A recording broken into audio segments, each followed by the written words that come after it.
Iran ইসরায়েলের চলমান সংঘাতে নতুন মাত্রা যুক্ত হয়েছে।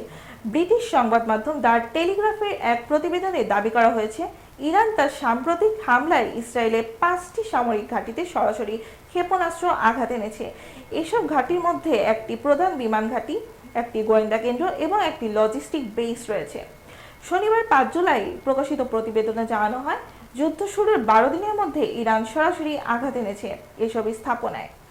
যুক্তরাষ্ট্রের ওরেগন স্টেট ইউনিভার্সিটির গবেষকদের রাডার বিশ্লেষণে এই তথ্য উঠে এসেছে। তবে ইসরায়েলের সেন্সরশিপ আইন থাকায় দেশটির গণমাধ্যমে এসব তথ্য প্রকাশ করা হয়নি।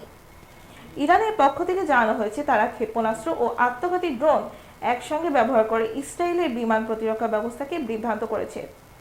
আত্মঘাতী ড্রোনগুলো মূলত আয়রন ড্রোন, ডেভিড স্লিং ও অ্যারো সিস্টেমকে ব্যস্ত রাখার জন্যই ব্যবহার করা হয়।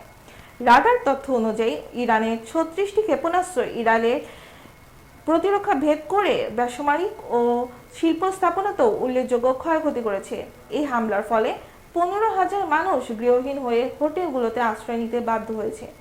যুদ্ধে ইসরায়েলকে সহায়তা করতে যুক্তরাষ্ট্র ব্যবহার করেছে 36টি থার্ড ইন্টারসেপ্টর, যার প্রতিটি মূল্য প্রায় $12 মিলিয়ন।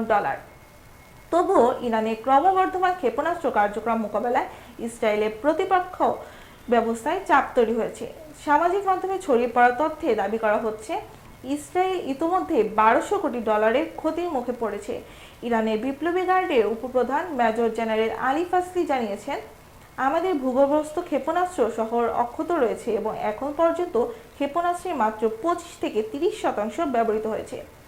ইরানের সর্বোচ্চ নেতা আয়াতুল্লাহ খামেনি এটিকে বিজয় হিসেবেই দেখছেন।